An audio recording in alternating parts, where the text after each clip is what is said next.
What's happening, everybody? Welcome into another episode of That Dynasty Show. Today, Tyler and I are going to be going through, and we got a handful of guys, about 4 guys each, that we're going to be highlighting. And these are guys that we really think you should try to make a move for, make those trades, do those drafts, whatever it is you're doing. Grab these guys before that 2022 season starts, because these guys that we're going to go over today, we really feel like they're going to have some sort of breakout or some big increase, or a correction, I should say, in their value moving forward. But before we jump into the video, Tyler, how's it going, man? It's wonderful. It's always a great day when I get to chit chat about my favorite players. It's always good to talk about people on a positive note. I'm always dragging you down and talking bad about these phenomenal athletes.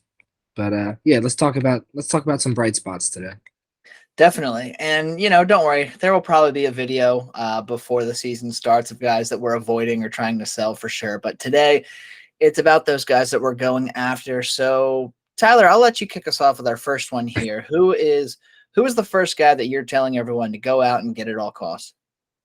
So the first guy I'm telling everyone to go out and get at all costs, I'm just going to get it out of the way. Everyone knows Calvin Ridley. I think he's going to literally be drafted like 8 rounds ahead of where he's being drafted right now, from the 14th round. I think it's so absurd. The guy's only 27 years old. He put up a top 5 season the last time we saw him play, and then even for those 5 games in 2021, he was still doing pretty darn good, with 71 points through those 5 games. Was still pretty solid. I think he's going to be going to a new team, and he's probably going to be getting a quarterback upgrade from what Atlanta has right now. I know they were shopping him before the suspension. He was in the talks for the Eagles pick, which they traded for AJ Brown. So that shows what the NFL thinks about Calvin Ridley. If he's valued just like someone in the names of like AJ Brown. I mean, the guy put up 1,300 yards and 9 touchdowns with Matt Ryan towards the end of his career. If this guy ends up landing with a wide receiver needy team that we were all hoping one of our rookie wide receivers were going to go to this year, and then end up being, Sky Moore and Christian Watson.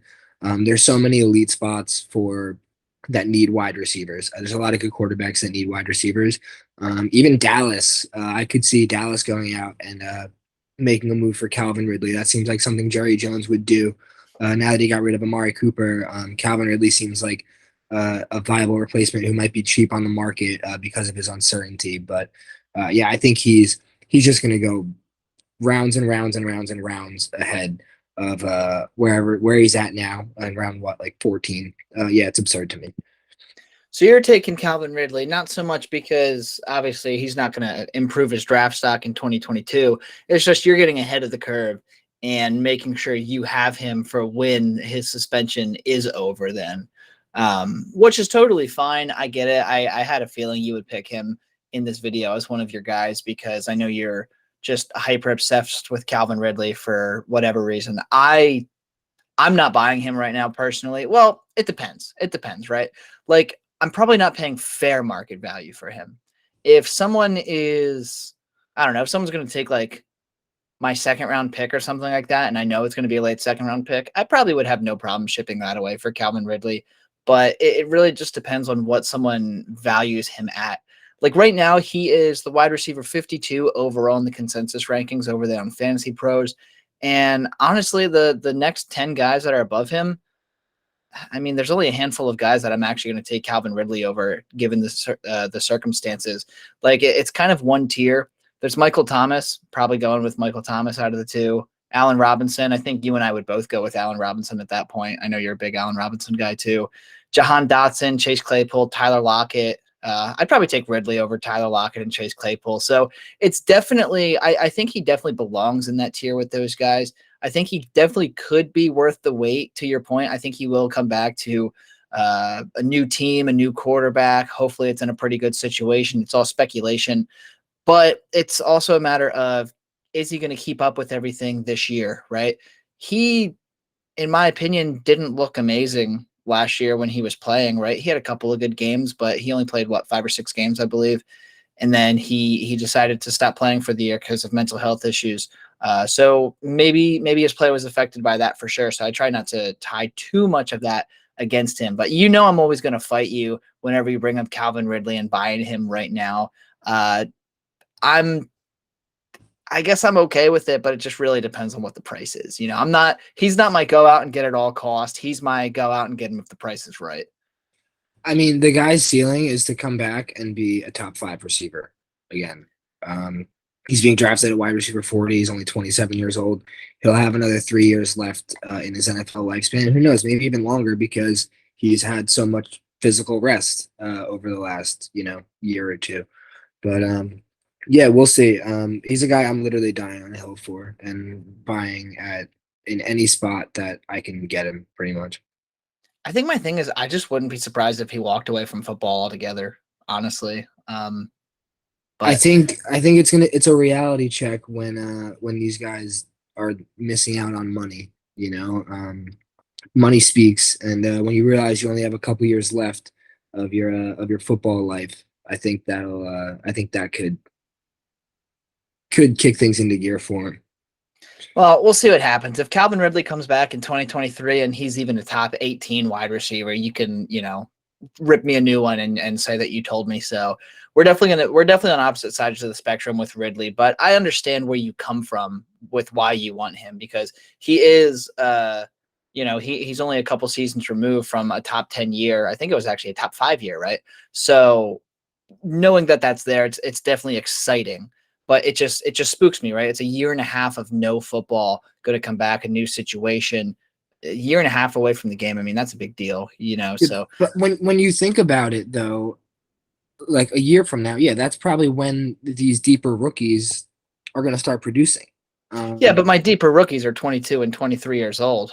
Calvin Ridley is going to be 28 and a half by the time he lands on a new team, which is the exact age that Stephon Diggs is right now. And you're taking Jalen Waddle over Stephon Diggs in our other mock draft. So, boom, roasted yourself. What's up? Well, I'm taking Calvin Ridley. I'm betting on him at a 14-round price. So we'll talk about that later. No, it's fair. We can move on from Ridley because you and I could make an entire video going back and forth on Ridley. This next guy, I know you kind of disagree with me on, so you can tear me a bit here. My first one that I'm going to go over is Derek Carr. He's my guy that I'm going out, and especially in those super flex leagues, I am getting pretty much at all costs. I'm more than happy to pay market value or even slightly over market value to get Derek Carr. He's only the quarterback 16 overall in the consensus right now on Fantasy Pros. He is going in the same tier as Tua, Kirk Cousins, and Mac Jones, and he's going behind guys like Justin Fields and Trevor Lawrence, two guys that have a lot of promise but haven't actually shown anything yet. Derek Carr has one of the best supporting casts in the entire NFL. Hunter Renfrow is everything you could want in slot receiver. Devontae Adams is everything you could want in your outside receiver. And Darren Waller is everything you could want in your tight end. And not to mention, he still has Josh Jacobs in that backfield with him, which takes off a shit ton of pressure. They've got a half-decent offensive line in front of them. Derek Carr set career highs in attempts last year, yards, also interceptions, but when you throw the ball 626 times, I guess you're going to set some highs in your interceptions, but he only threw for 23 touchdowns. And I think that number is definitely due to go up. I mean, think about it. He didn't have Darren Waller for a handful of games last year. He lost Henry Ruggs very early in the season, right? And he didn't have Devontae Adams. So he only had 23 touchdowns, but that's because he had Waller for half the season and then Hunter Renfrow. And Hunter Renfrow is not going to be anyone's big red zone target. So I think that number's going up. His career high in touchdowns is 32, which he did as a second-year player. Would not be the least bit surprised to see him set a career high in touchdowns, especially now with Adams and Waller both on the field.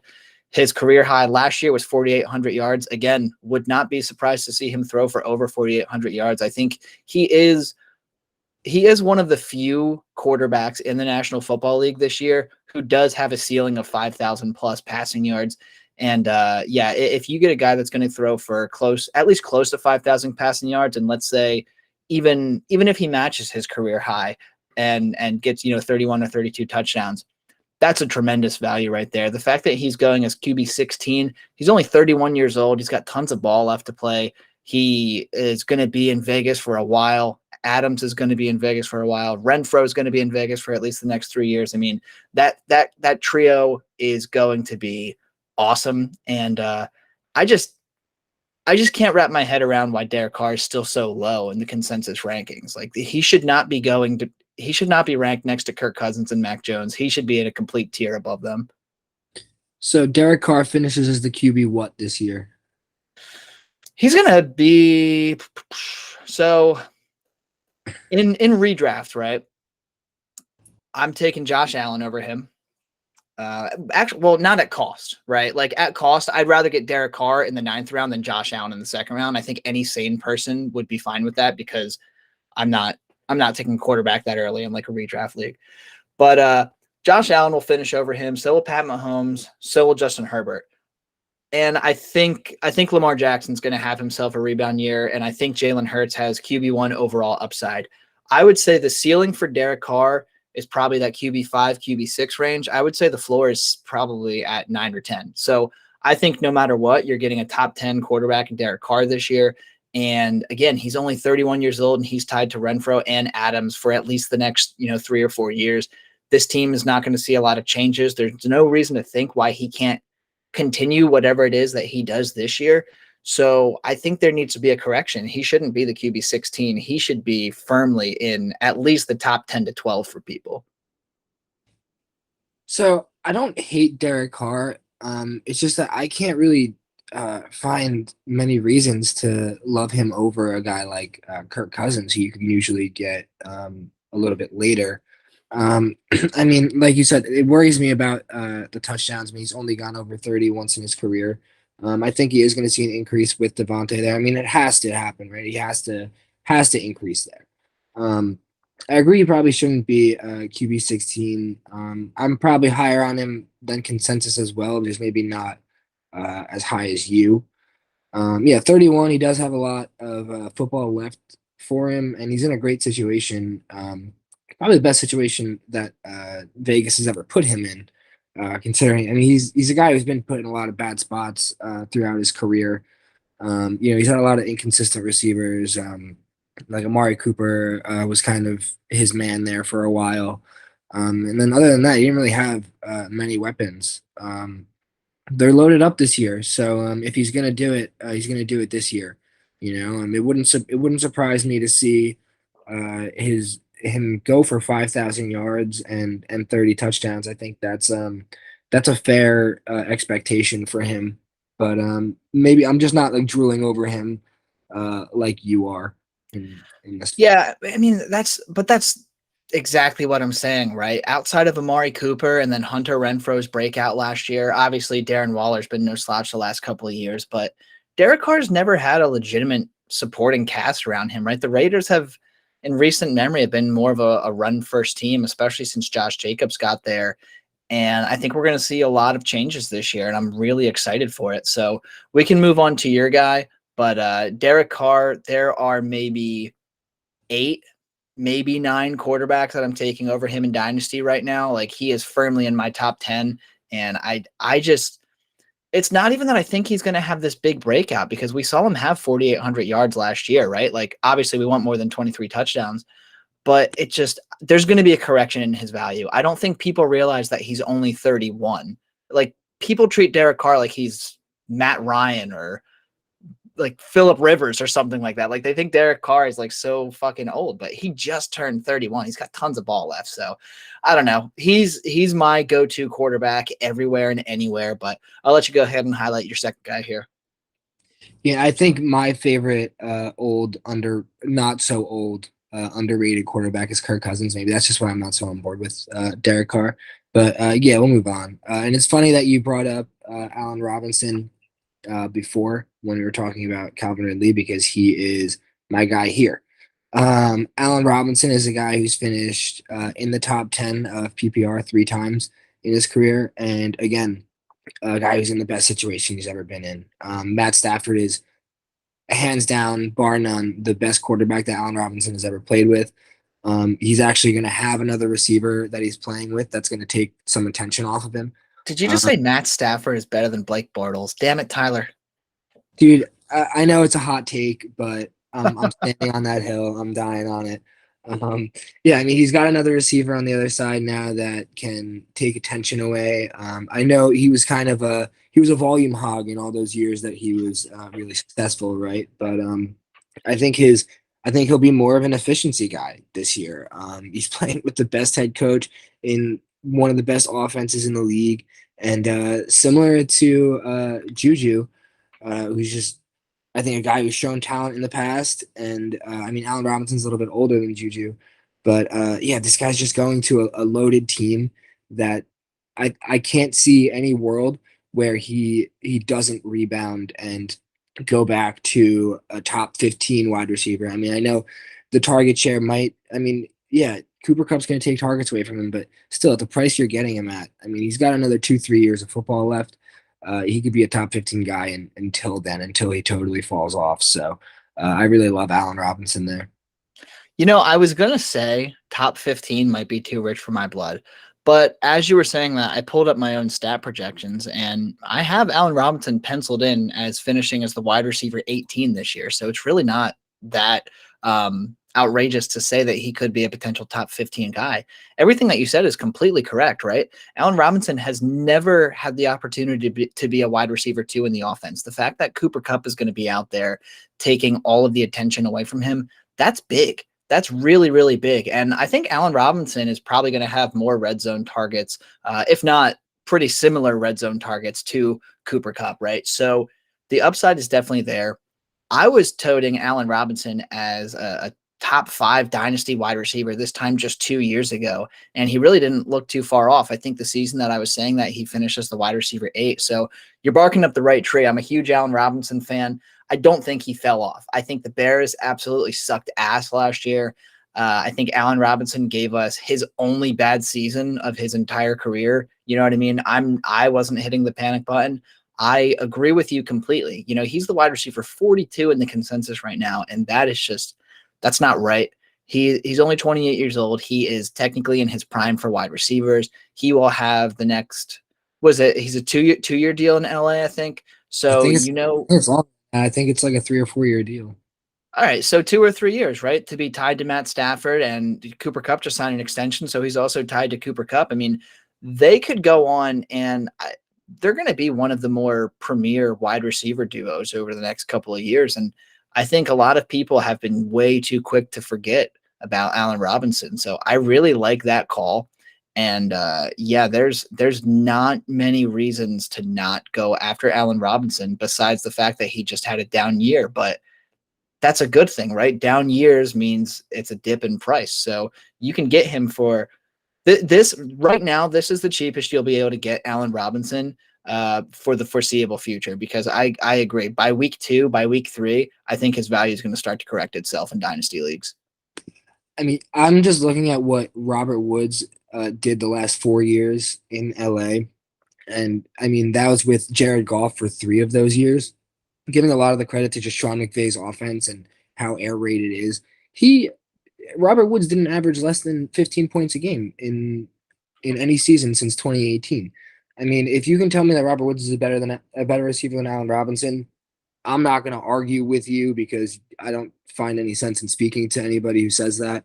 But yeah, I mean, if you can get 15 points a game out of Allen Robinson, like you said, I don't think he's broken. I think that he's just got a tremendous ceiling. I mean, Robert Woods has been behind Cooper Kupp, and Brandon Cooks was there a couple years ago too. So I mean, if that's the kind of production that's going to be going around that Rams offense, I am going to gladly take Allen Robinson's share of it at the cost that he's going. Yep, I agree. That offense produces way too many numbers for there not to be a legitimate wide receiver 2. Van Jefferson is getting surgery. They don't know if he's going to be ready for week 1. And Van Jefferson is the only quote unquote threat to a workload for Allen Robinson. Like, outside of Cooper Kupp and A-Rob, there's really not a whole hell of a lot going on there. So it's going to be Allen Robinson to the moon. People are going to feel really silly for fading him. And I know you and I don't always agree on players, but Allen Robinson is definitely a guy we're both on the same boat for. And yeah, we can compete against each other in the leagues that we're in together to see who can win him over. Yeah, I mean, I think he's going to be so his value is just going to boom. It's going to go straight up. He's going to end up being drafted, I think, next year, probably 2-3 rounds ahead of where he's at, and he's getting older. He's old, so he's going to be an ascending asset that's old, which is just rare to see. Definitely. So I'm going to get into my second guy here, and of course my computer's freezing up as I'm trying to get it to load. I was just trying to confirm where exactly he is on the Fantasy Pros consensus ranking, so apologize if this is a little off, but I'm pretty sure it's what I remember to be correct. Josh Jacobs, dude, and I have a feeling you'll agree with me on him because we have a very similar ranking to him in our thing here. What is wrong with my computer? Either way, Josh Jacobs, I think he's running back 25 or 26 in the Dynasty rankings in Fantasy Pros, which is just it's stupid. It's ridiculous. It makes absolutely no sense to me. He just turned 24 years old in February. My page finally loaded. Can confirm it is RB 26. He just turned 24 in February. He's entering a contract year, and a lot of people are worried like, oh man, Josh Jacobs, he's probably not going to get re-signed in Vegas, but who cares? Josh Jacobs has been a top 12 running back since he entered the league, and he's been so underappreciated while doing it. And the reason why is because Josh Jacobs doesn't offer many week-winning weeks, right? Like, he's not the running back that's going to go out there and get you that Christian McCaffrey 26-point game, but he's never going to go out there and just dud for you. Like, Josh Jacobs is so consistent out there. He's the guy that you can count on for your 13 to 16 points at your RB spot every week. And it's going to be your RB2 spot. And that's a pretty damn good total to look for in your RB2 spot. And he'll be, like I said, very consistent doing it. If I would prefer for him to stay in Vegas for sure. But if he goes anywhere else, the situation could get better, could get worse. But again, he's only 24 years old. He's very efficient. He can catch the ball. I think he had over 50 or 60 targets last year without looking at the stats. So there's just, in my opinion, he is the most underappreciated top 15 running back that this league has seen in a while. Yeah, you know exactly how I feel about Josh Jacobs. There's almost never a time that I'm taking running backs early in drafts because I always end up with Josh Jacobs in that 4th, 5th round, whatever it is, or probably even later than that sometimes, 5th, 6th round. Every mock I did it in the real money draft that we did the video on. Like you said, the guy is only 24. He came into the league stupid young, just ridiculously young. And I mean, he's going to be a guy. He's got another 3 years until we're looking at him like, oh, he's like Dalvin Cook, Austin Eckler, where you're going to have to be looking to like either compete or move off of him, you know? So he's got a pretty decent shelf life left, and he's in a really good situation. We talked about him the other day in our mock, and yeah, he's going to have a lot more goal line work, and that offense is going to take a step up with Devontae Adams there. So I'm buying in on him too. I think you just tried to tickle my peach there with Josh Jacobs. No, like that's the thing. Last year he had a career low in rushing attempts, still had 217 while he had a career low in rushing attempts because, like I said, in the past, the Raiders were a more run heavy, but now they are transforming into a more pass heavy offense. And that's obvious with the acquisition of Devontae Adams, right? But in career low rushing attempts, that's career high targets. His career high before last year was 45. He had 64 targets last year, 54 catches, nearly 350 yards. The weird thing with Josh Jacobs is that despite catching the ball 54 times, he didn't find the end zone a single time, which is obviously a little discouraging. But receiving touchdowns for running backs are so random. So it's not even something that you can really calculate. If you can tell me that Josh Jacobs is going to stay on the course of getting 60 plus targets, like, fuck yeah, that's awesome. I'll take that. If it means that he's only getting, 225 rushing attempts, but he's getting 65 targets, hey, I'll take all of those opportunities straight to the bank. Last year he was still an RB1. He was a low-end RB1, and he wasn't very sexy doing it, but he did it. He's super underappreciated. And yeah, if his price tag is the RB26 and he's only 24 years old, he is the cheapest, youngest running back that you could possibly get right now. It makes no sense to me. And Before this offseason, I really wasn't super into Josh Jacobs as a dynasty asset because he was fairly priced, right? He was in that 12 to 16 range. And I never wanted to pay a fair price for him because he's, like I said, he's not a week winning running back. He's just a consistent RB2 for you. But at RB26, I mean, he's not even priced as an RB2 right now. Like, I don't know what we're doing here, but if Josh Jacobs isn't on your fantasy team, you should go out and acquire him because whether he's with the Raiders or not in 2023, he's still going to find plenty of success. Yeah, it's funny because I think I was actually trying to buy him in our league too, but couldn't get the deal done. I was gonna end up really overpaying for him, even over like our values for him. So it got it got a little touchy there. Sometimes you just get so set on getting a player onto your roster, but the guy you're working with can sense that, and they just keep asking for more and more and more, and eventually you're just like, all right, I can't do it. I can't keep. Yeah, you're like, all right, this is let's Yeah. check ourselves at the door here. It's getting a little outrageous, but Like you're yeah, bidding against yourself there. You know, you're bidding against yourself, and it just turns into a bad spot. exactly. So if you have a league mate who is valuing Josh Jacobs similarly to the RB26 overall, I mean, you can get him, according to the consensus, you can get him cheaper than guys like AJ Dillon, Elijah Mitchell, Kenny Walker, Leonard Fournette, James Conner. Like, he's the similar price to Miles Sanders and Clyde Edwards-Helaire. That's ridiculous. Go out, get Josh Jacobs. Anyway, we've been talking about him for a while. Tyler, who is your third guy on the list here tonight? So I just have to say, as you mentioned those names, it's like crazy that he's in the same boat. Like 24 years old, literally finished at the top 10 one time, and it's crazy. But so my third guy is Elijah Mitchell. I also think this one's kind of crazy that he's so low.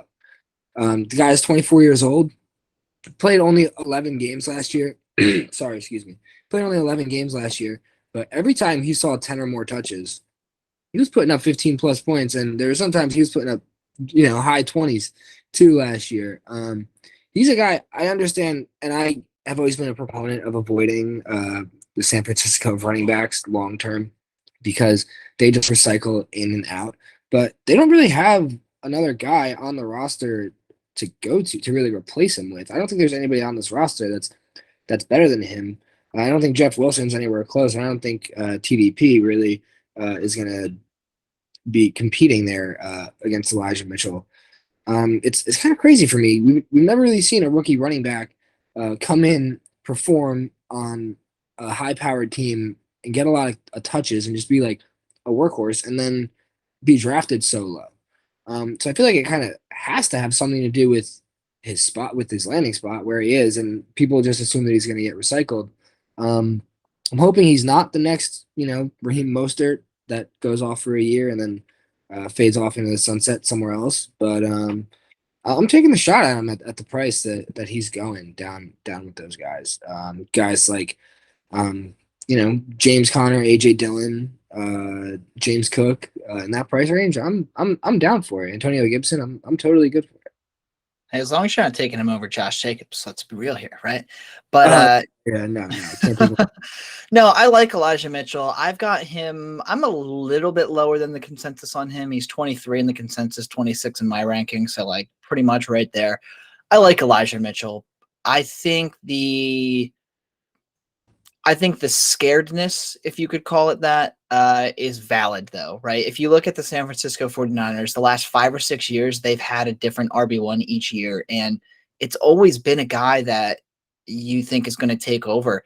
Like Jeff Wilson actually had kind of a name to himself a couple years ago. Same thing with Raheem Mostert. Tevin Coleman was there for a little bit, right? There's someone else that I'm forgetting Trey Sermon, right? They brought him in last year. A lot of people thought he would be a thing. And I think that's the thing with San Francisco. It's like you look at that depth chart, right? Elijah Mitchell was a 6th round pick last year, I believe, maybe 5th round, one of those two. Trey Sermon was their 3rd round pick. TDP was a 3rd or 4th rounder, I think, this year. And then Jeff Wilson is there. So like there's 4 quote unquote legitimate options, and you just never know what's going to happen with Mitchell. We also saw him get injured already, which, not his fault. I don't think it's going to be a reoccurring injury by any stretch of the imagination. But, you see that year one injury and it kind of scares you. You also see that, he's only has 1 year under his belt and he's already 24. So that's kind of cause for concern. But none of that really matters to me. The thing that keeps Elijah Mitchell slightly under the consensus for me is that this San Francisco offense, they're kind of pass happy. And with Trey Lance coming in, I think they're going to be very RPO happy as well, which means that Trey Lance is obviously a much bigger threat to rushing attempts for Elijah Mitchell than Jimmy Garoppolo was. So I think that has something to do with it. It's a combination of a rushing quarterback is taking over. And, Elijah Mitchell, he only had 20 targets last year. Granted, it was only in 11 games, so I wouldn't be surprised to see him creep into like 30 to 35 targets over the course of a full season. But it's just, I think it's the combination of Trey Lance taking over and the lack of potential PPR upside with Elijah Mitchell for me. With that being said, I have no problem with pricing him at fair price for sure. He's not a guy to overpay for him, but I agree, to your point. We've never seen a rookie go out there, perform how he performed, and then get treated how he's being treated in the community. Yeah, I mean, I think I'm looking at a guy because as you were talking about Trey Lance, taking away some rushing upside from Elijah Mitchell, I'm thinking about, the classic example of J.K. Dobbins, where, Lamar Jackson's, taking so much. I mean, J.K. Dobbins is being drafted rounds ahead of Elijah Mitchell, and we've never seen J.K. Dobbins produce any games like what Elijah Mitchell was producing last year. I mean, you go back and look at his game log from 2020, and his highest points in any game. I mean, it was 28. It was one game. It just wasn't what Elijah Mitchell was doing. There were so many dud weeks for J.K. Dobbins, and people are expecting him to come back and just be a consistent guy. And I don't know. I don't see it. I don't know why there's such a disparity between them. I think maybe that's why I'm so high on Elijah Mitchell, because I compare the two in my head and I see such a disparity in their price points. So maybe that's why it was just at the forefront of my mind. But yeah, I think it's a little bit unfair for my guy.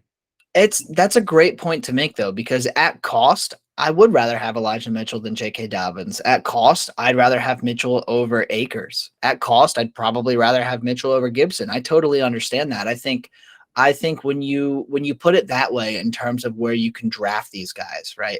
Because it's kind of hard to talk about trade value because, yeah, we could go off of keep, trade, cut or survey our 33 subscribers or whatever.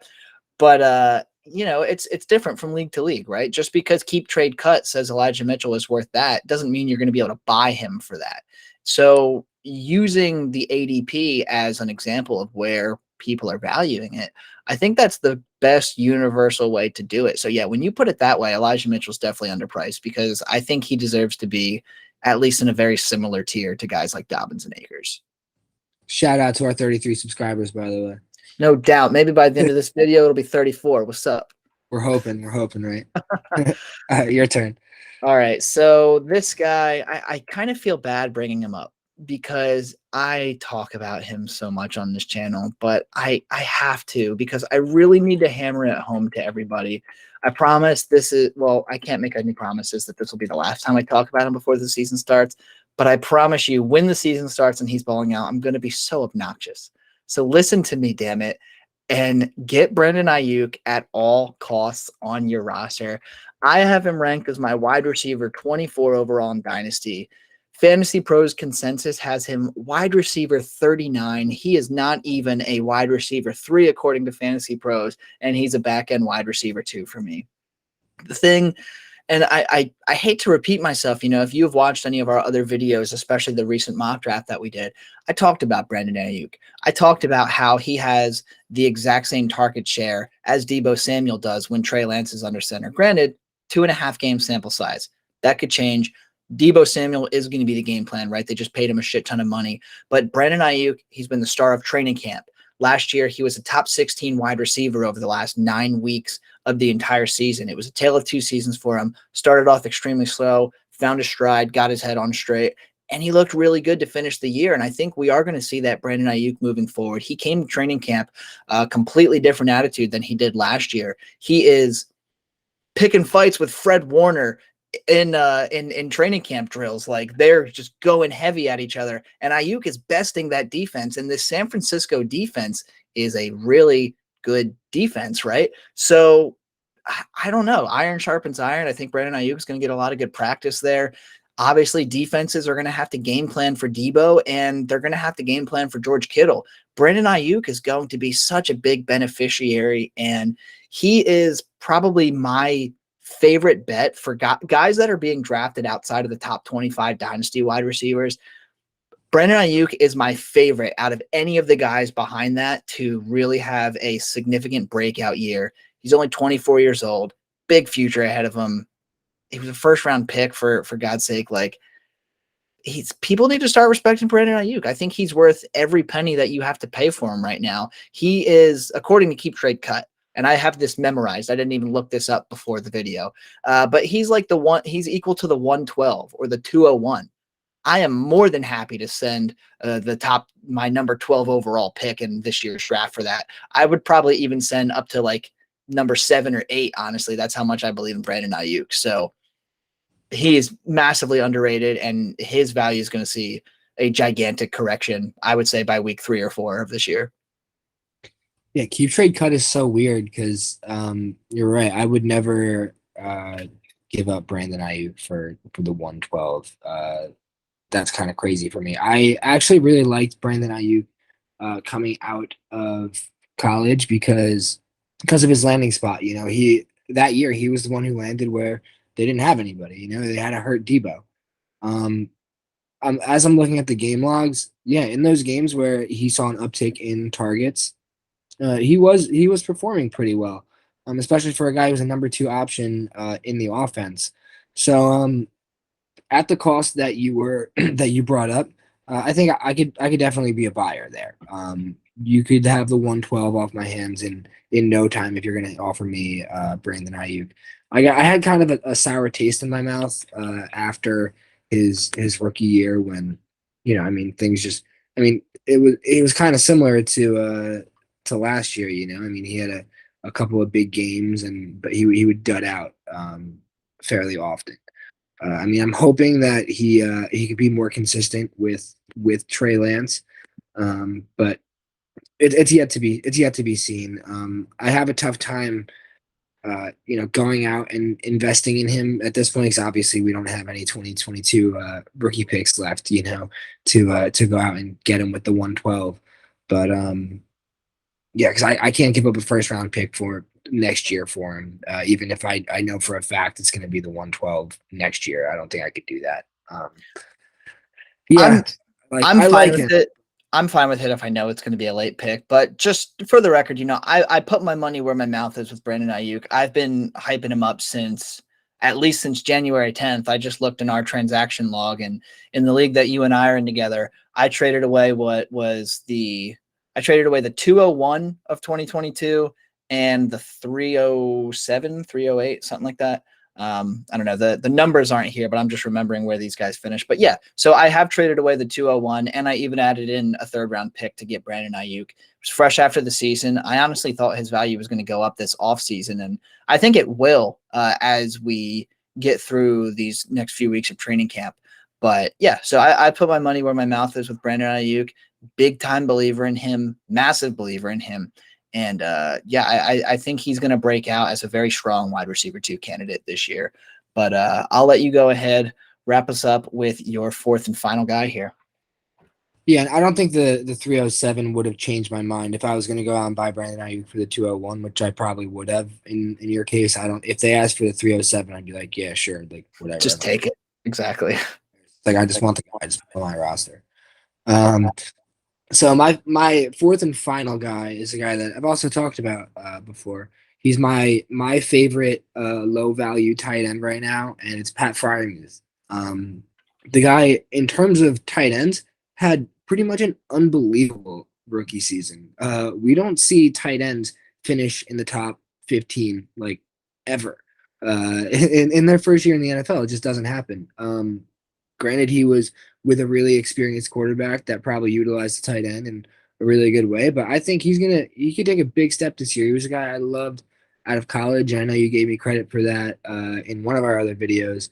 But I think the guy really could develop into be the next completely stud Mark Andrews, athletic, just ball hog in offense, tight end. I think he could be the next elite guy to come up, and I think he's shown more than a decent amount of the guys that are like young that you would also want to bet on. I mean, Cole Kmet, Dawson Knox, Mike Gesicki. I wouldn't take any of those guys over Pat Freiermuth. I mean, we look at how long it takes guys to develop. The fact that he just did it so young, I don't know how much of it was the situation, but the fact is that he competed at the NFL level as a rookie, and I think that's awesome. And I think he's a super athlete, and I hope his situation continues to improve throughout his career. But I think he's the next guy. I really do. Yeah, I'm a big fan of Pat F. And it looks like you have him as 7 overall in your dynasty rankings. I have him as 8. And I have guys like, obviously there's the top tier, and then I got Waller, Goddard, and Hawkinson over him. But those are the only tight ends I'm considering taking over Pat Freiermuth right now. Like you said, I mean, he had a great rookie year. It was kind of overshadowed by Kyle Pitts' rookie year, but that was never really a fair comparison. He looked really good. Pittsburgh historically, they've had good tight ends. They've been looking for a good tight end for the last several seasons, and they definitely found one in Pat Freiermuth. He is their big red zone guy. The only other guy that's going to compete with him for targets in the red zone is Chase Claypool. And Chase Claypool is really not a fantastic football player. So I think there's a lot of upside with Pat F. And at cost right now, I agree with you. I think this is probably the cheapest you're going to be able to get him for the foreseeable future, because he is going to be, not only is he going to improve, but he's going to be a big beneficiary of what's going to happen in Pittsburgh in 2022. Whether it's Mitch Trubisky or Kenny Pickett throwing the ball, it's not going to be a super effective and efficient offense. Pat Freiermuth is going to be leaned on, especially in the red zone. But when Kenny Pickett's getting chased around because their offensive line is terrible, or when Mitch Trubisky's getting chased around because their offensive line is terrible, Pat Freiermuth is going to be right there for a 5 to 8 yard dump off. He's going to take it for an extra 5 or 8 yards on top of it, and it's going to be the game plan. I think Pat Freiermuth is going to have himself a nice sophomore season, and potentially a pretty big breakout that'll plant him firmly in that tier of your TJ Hawkinsons and Dallas Goddard. So I really like that call a lot. Yeah, I've just been a big fan of his forever. Since I found out since the first time I watched his highlight tape. I wish I could talk. I'm just fangirling over him. But yeah, the guy's just a super athlete and has the ability to bully people on the field. So I think as he gets bigger, stronger, wiser, and older, I think he's going to improve a lot, and he'll definitely open a lot of eyes. And there's going to be a lot of people who wish that they bought him at this cost. For sure. Well, I'm glad you brought up a tight end, because it's a good segue into our final guy here, who's also a tight end, significantly cheaper than Pat Freiermuth. I promise you that. He was a 5th round pick to the Houston Texans last year. Brevin Jordan. I honestly was really surprised to see him fall to the 5th round. I thought he was going to be a day 2 pick last year. I thought Brevin Jordan was absolutely phenomenal. He looks like he could be like a George Kittle-esque tight end, even coming out of college. Like, he is obviously, I don't think he's got the same magnitude of blocking skills that George Kittle does, but nobody blocks like George Kittle. That dude's just pancake after pancake. But Brevin Jordan, he's a half decent blocker. He's a great up the field kind of runner, and he can get open and be a legitimate target in the red zone. He's a bit of a smaller tight end, but even being a smaller tight end, he's 6'3", 245, or at least he was at the combine. That's what the numbers that I'm going off of. But rookie tight ends, they typically don't do anything, and he kind of did something here. So he only played in 9 games, only started in 2, right? Houston had a lot of stuff going on last year. They were kind of trying out a whole bunch of things. Rookie tight ends don't really get a nod unless the season is kind of lost or they really need to call their number. So he only started 2 games, played in 9. But in those 9 games, he had 28 targets, reeled in 20 catches for just under 200 yards and 3 touchdowns. And I know you're thinking that's not very sexy, but for a rookie tight end, that's really good progress. And there's no competition for him on the depth chart in Houston. And outside of Brandon Cooks, there's no solidified receiver on that Houston team, right? Like their running back room is Marlon Mack, Rex Burkhead, and Damian Pierce. And then their receivers, they have Nico Collins. They just signed, actually, while we were on this call, they just signed Chester Rogers because obviously they lost John Mechie for the season at least. So there's going to be a lot of opportunity. And if Brevin Jordan goes out there and he can win the TE1 job for Houston day one, there's no reason to think that he can't be at least a top 3, top 4 targeted player in this offense.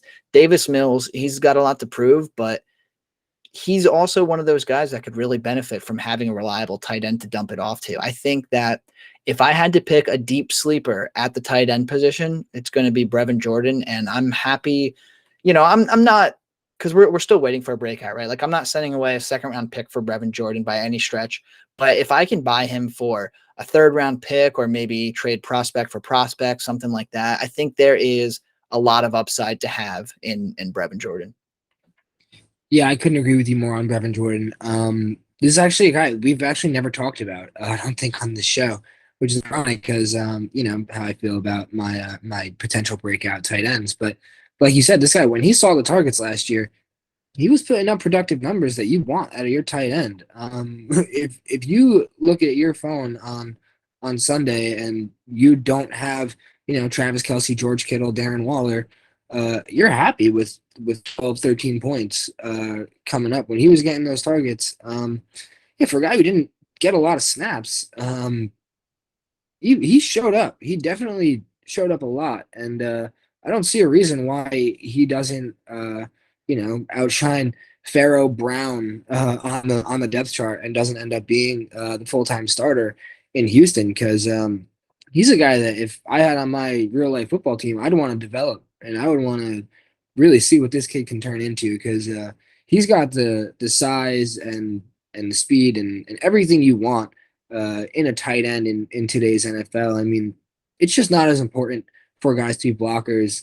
I know he is decent, like you said, but it's just not as important. These tight ends don't line up with their hands in the dirt nearly as often. I mean, you really only think of one really good example over the last couple of years is George Kittle. And I mean, San Francisco has one of the most creative run offenses in the league. So I guess that he kind of just fit there perfectly, as the perfect spot for him. But most of the time, when you look at these young guys like, Mike Gesicki, all these guys, they're just lining up in the slot basically and running routes just as big guys that don't have as much speed, and I think he's definitely a guy that they looked to in the red zone when he was playing too. 3 touchdowns is a good amount for a rookie tight end, like you were saying, especially a guy who wasn't even the starter on his team. I mean, he wasn't even getting the opportunities. You look at his snap shares; he only had 2 games above 50%, and that's pretty crazy for a guy to be able to put up numbers with as a rookie tight end with that snap share. So yeah, that's kind of what I was going to point out too. Like he really didn't get a ton of opportunity. He only had 28 targets and he still managed to turn that into 3 touchdowns. I mean, his rookie debut, he caught 3 or 4 passes for 41 yards and a touchdown. Like he caught a touchdown in his rookie debut. And it was against a half decent defense, the Super Bowl champion LA Rams.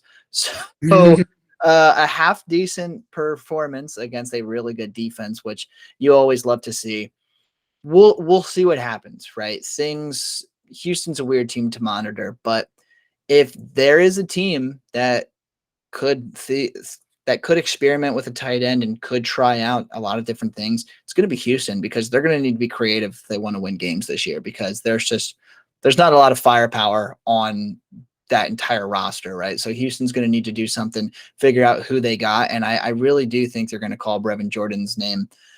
I'm not saying he's going to have like this massive season, but I think, 50 to 60 targets, not out of the question, a nice little jump, maybe doubling his workload.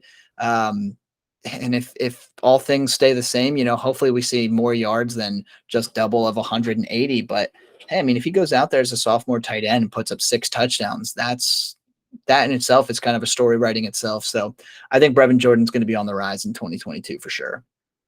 Yeah, I mean, there's no one else to lean on this roster, I mean, and every single Houston Texans player is so cheap right now that, I mean, you might as well take a shot on one of them. I mean, I talked about Marlon Mack like a decent amount in some of our other videos in like the very end of the drafts. But yeah, Brevin Jordan is a guy who could definitely be consistent for a long time and has a lot of upside. And I'm surprised that a lot more of the dynasty community isn't bringing him up. So kudos to you on that one.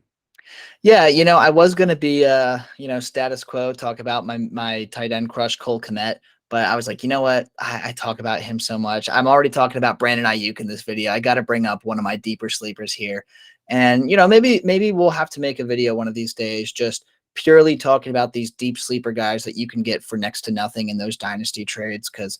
I can't promise you every single one of those guys are going to hit, but I know you and I both have a lot of deep sleepers that we could share with people. So I think that would be a really neat idea here. But yeah, so I don't remember. Did you say you had an honorable mention, or did you Oh settle up yeah, on that? yeah. We can talk about him really quick. Honorable mention. He's a guy who's drafted pretty high already, typically in like the sixth round. But I think Chris Olave is gonna gain a lot of value for himself this year. I mean, the guy, he's again one of the only targets in an offense that is going to be airing the ball out. You would assume so with Jameis Winston there. I mean, that's just kind of what he does and what he's good for. Um, who knows if they bring the reins in on him or not? But I don't see Jarvis Landry being a long term threat to Chris Olave's target share, and I don't see Michael Thomas being a very long term hit to Chris Olave's target share. I don't think he's going to be in New Orleans for all that much longer. I think that they invested in Chris Olave for a reason with that first round pick. And even though he was kind of in the shadows in Ohio State, I think he's a guy who's going to be a really big beneficiary of an air raid offense. Jarvis Landry is a guy who's on a lot of people's radars later on in drafts because they think, oh, I mean, there's only a rookie receiver. Once Jarvis Landry's gone out of there, and once Chris Olave develops, it's going to be all Chris Olave. He's going to be the guy there. I think he is so professional in all the things he does, the way he runs routes, the way he gets both his feet down in bounds on the sidelines, the way he finds gaps in coverages. I love a lot of the things that he does on the football field. Not a flashy guy by any means, but you don't have to be in the NFL. You just have to be consistent. And I think he's going to probably be one of the more consistent receivers that Jameis Winston will be playing with. I mean, aside from like Mike Evans, Chris Godwin. I don't even know. I think he was like really, really young when Jameis was still the quarterback in Tampa Bay. But yeah, I think Chris Olave is going to be up there, and I think he's going to jump ahead of one or two of the rookie receivers that are being taken ahead of him right now. Yeah, I agree with you. I think Chris Olave could be what people were hoping Jerry Jeudy would turn out to be, right? Very similar style game. Chris Olave's just got a bit more of a yeah. I was gonna say a bit more of a swagger to him, but that's not really true. Chris Olave is kind of not flashy in the slightest bit, right? He just kind of goes out there, does his job, looks really good doing it, and just kind of moves on. Was quietly a very good receiver in Ohio State, and I say quietly because he was always sharing the roster with some pretty damn good wide receivers, but he was always producing. I always considered when I was evaluating the rookie class last year when we thought Chris Olave could potentially join that 2021 class, Olave was like my top tier 2 guy. And this year, what a coincidence, Olave is my top tier 2 guy. I wouldn't be the least bit surprised to see him surpass one or two of the other rookies that we have in front of him. And I think you're right. I think by the end of the season, people are going to realize that Olave is having himself a nice little season. I don't know if he'll be a 1,000-yard receiver as a rookie, but I could see, 700 to 800 yards, 4 to 6 touchdowns, and I think he'll start getting a bit more respect than just being the wide receiver 30 in the consensus. And when you first started talking about Chris Olave, I was like, yeah, I don't know. I don't know if I would buy him at current cost, but I have him ranked at 33. Consensus has him ranked at 30, so it's not really far off. I think he's definitely a fair value to buy. He is going usually at the earliest like 107 in most rookie drafts, and I think that's actually a fantastic price to pay. I mentioned earlier that I would have traded the 107 for Brandon Aiyuk. And I still would rather have Brandon Aiyuk than Chris Olave, but it's really close. It's really, really close. I think Chris Olave is going to be a good receiver, and there's going to be a ton of opportunity to have him in that Saints offense. So I'm really glad that you brought him up as an honorable mention, because he is like the least talked about rookie wide receiver that deserves to be being talked about. Yeah, and in the mock that I ran through Sleeper just to see where which rounds these guys are in, because I hate doing math in my head. Chris Olave went 2 rounds ahead of Brandon Aiyuk too. So you're making a big statement there, and I love it. And we'll be able to talk about this in a year because we make a lot of bold predictions here. And whichever ones hit, we're gonna glorify them a lot. We are going to really claim our stakes and make sure everybody knows that we said some crazy stuff that turned out to be true. And you know what? Anything that doesn't hit, we never said it. That was just video editing, right? Yeah, we don't have to bring it up. We're not going to bring it up ever. Exactly. Well, you heard it here first. Brevin Jordan breakout season, baby. No, but tight end 3 this year. Tight end. Yeah, exactly. But cool. Well, I'm glad we got to go through this one. This was definitely a fun video. And yeah, next time, it's going to be a little bit longer before we post again. I'm aiming to post this on, what is it? If I'm talking to you, if you're hearing me, it's the future. It's Friday, August 5th. That's when I'm scheduling this video for. We're unfortunately not going to be able to do one for the next 5 or 6 days. So apologize if there is a little lapse in our content here, but by Tuesday of next week, we'll definitely have one out for you again. So hopefully you won't miss our faces all too much, but thanks for tuning in here on That Dynasty Show today. Tyler, before we sign off, you got anything to tell the people? No, thanks for watching. Like, comment, subscribe. The more you like our videos, the more they'll pop up on your home screen. So thanks for watching, and I will catch you guys next time. And don't forget to join the Discord while you're at it as well. Submit those teams we're happy to do videos on. Submit those trades. We're happy to review them. Or, eventually once we have enough guys in the Discord, we're going to just start inviting people to those drafts that we do. And, we can give a little bit of commentary on your mock draft team in real time on our videos. So something that we're looking forward to do. And, we hope you're looking forward to it too. So with that being said, for myself, for Tyler, and for That Dynasty Show, we will see you next time.